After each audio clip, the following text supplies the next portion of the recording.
Birodarlar, alhamdulillah mana Ramazon oyi kirib keldi. Tarovihlar o'qish boshlandi. Tarovihga masjidlarga boryapmiz.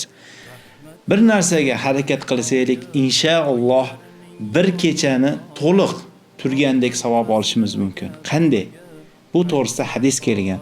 Payg'ambarimiz sollallohu alayhi va sallam dedilar: "Man qama ma'al imami hatta yansarifa kutiba lahu qiyamul layl." Kim imom bilan to u tugagungacha, ya'ni tarovih namozi, ya'ni tugagungacha bilan tursa, o'qisa namozini, unga asha kechani to'liq turgandek savob yoziladi. Bu hadisni Imom Abu Davud va Tirmiziy rivoyat qilgan va sahihdir. Demak, birodarlar, bir masjidga boryapmiz, xatm Qur'on bo'lyapti. U uzoq o'qiyapti. Sizni vaqtingiz yo'q. Boshqa masjid bor, xatm Qur'on qilmaydi, mayda suralar yoki ozginadan o'qib tezroq tugatadi. Ana shu joyga borib bo'lsa ham oxirigacha o'qib chiqing.